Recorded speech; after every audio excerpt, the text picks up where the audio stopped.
Good morning बच्चों, कैसे हो आप सब। आई होप आप सब अच्छे होंगे। बच्चों आज है 20 दिसंबर 2021। आज की जो वर्कशीट है उसका नंबर है 137B। ये हमारी ईवीएस की वर्कशीट है बच्चों। क्लास है हमारी 4th। हमारी टेक्स्ट बुक लुकिंग अराउंड से ली गई है। सब बच्चे यहाँ अपना नाम लिखेंगे और यहाँ अपने टीचर का नाम। यूनिट 9 अब्दुल इंदा गार्डन। नमस्ते प्यारे बच्चों, हम आशा करते हैं कि आप सभी स्वस्थ एवं सुरक्षित होंगे। प्यारे बच्चों, ज़रा बताइए कि एक पौधे के विभिन्न भाग कौन कौन से होते हैं।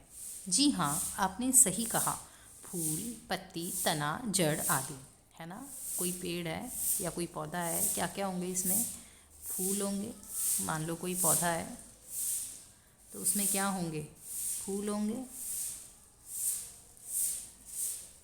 जड़ें होंगी, पत्तियाँ होंगी,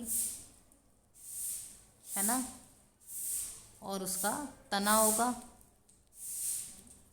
है ना बच्चों। जड़ पौधों का एक महत्वपूर्ण भाग होती हैं। तो आइए आज हम जड़ों से संबंधित विभिन्न प्रकार की जानकारियाँ प्राप्त करते हैं। पौधों पेड़ों की जड़ों से संबंधित एक अनुच्छेद आपको नीचे दिया गया है। संकेत बॉक्स की सहायता से इसे पूरा कर अपनी कॉपी में लिखिए। तो सबसे पहले संकेत बॉक्स में दिए शब्दों को पढ़ लेते हैं। पानी, मजबूती, रंगों, छोटी बड़ी, भागों, दो, भोजन, खाने। जड़ें पौधों को क्या प्रदान करती हैं, मजबूती प्रदान करती हैं। ये जमीन से पानी सोखकर उसे पौधे के अन्य भागों तक पहुंचाती हैं। क्या करती हैं बच्चों, जड़ें पौधों को या पेड़ों को मजबूती प्रदान करती हैं, जमीन से पानी को सोखती हैं और पौधे के या पेड़ के अन्य भागों तक पहुंचाती हैं। तभी पत्तियां पौधे के लिए भोजन तैयार कर पाती हैं। जड़ें विभिन्न आकार की होती हैं, छोटी और बड़ी। जब ये पानी पहुंचाती हैं जड़ें, तभी तो पत्तियां भोजन तैयार कर पाती हैं।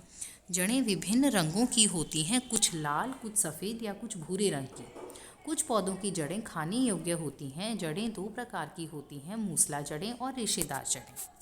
अब मुझे बताओ खाने योग्य जड़ें कौन सी हैं बच्चों, जैसे गाजर, मूली, शलगम। बच्चों, पौधों की जड़ें दो प्रकार की होती हैं, मूसला जड़ यानी कि टैप रूट और रेशेदार जड़ फाइब्रस रूट।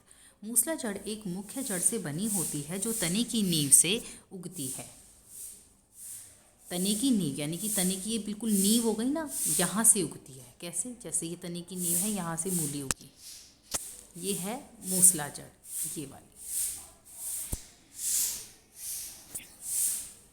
इसी मुख्य जड़ से बहुत सी शाखाएं निकलती हैं। ये पत्तियों द्वारा तैयार किए खाने को जमा करती है। इसी वजह से ये जड़ें मोटी होती हैं और खाई भी जाती हैं। रेशेदार जड़ तने की नींव से पतली रेशे जैसी जड़ों का एक समूह होती है। ये जड़ें मिट्टी में फैल जाती हैं। रेशेदार जड़ें कौन सी है बच्चों, ये पतली पतली पतली पतली बहुत सारे रेशे जैसे होते हैं और ये मिट्टी में फैल जाती हैं। अब देखो, आपको कुछ पेड़ पौधों के चित्र नीचे दिए गए हैं और आपको इनकी जड़ों की पहचान करनी है और तालिका को भरना है। सबसे पहले यहाँ पे पौधे का चित्र है, यहाँ हमें पौधे का नाम लिखना है और यहाँ जड़ का प्रकार। सबसे पहले देखो बच्चों, क्या है, मूली। इसकी जड़ किस प्रकार की है, ये मूसला जड़ है बच्चों। एक ही जड़ है मेन, ये है मूसला जड़। दूसरा मुझे बाजरा लग रहा है, बाजरा, और इसकी जो जड़ें हैं वो रेशेदार हैं, फैली हुई हैं, पतली पतली हैं, ये है रेशेदार जड़ें। तीसरा देखो, तीसरा है प्याज। प्याज में भी एक मुख्य जड़ है, ये है मूसला जड़। चौथा है पेड़, इसकी रेशेदार जड़ें हैं। चौथा है गेंदा, गेंदे की भी रेशेदार जड़ें हैं। और ये मुझे शलगम लग रहा है बच्चों, शलगम, और इसकी जड़ कैसे है, मूसला जड़ है, एक ही मेन जड़ है और मोटी है। इसके बाद एक्टिविटी है बच्चों, दोनों प्रकार की जड़ों को दर्शाते हुए एक फ्लैश कार्ड बनाएं और अपने अध्यापक अध्यापिका के साथ साझा कीजिए। तो आपको जड़ें, दोनों तरह की जड़ें बनानी है, उनके नाम लिखने हैं और फ्लैश कार्ड बनाकर मेरे साथ शेयर करना है, मुझको भेजनी है उसकी फ़ोटो। इसके बाद Covid appropriate behaviour, keep maintaining physical distance of 6 feet और 2 यार्ड्स। ठीक है बच्चों, तो ये थी आपकी आज की ईवीएस की वर्कशीट। बाय बच्चों।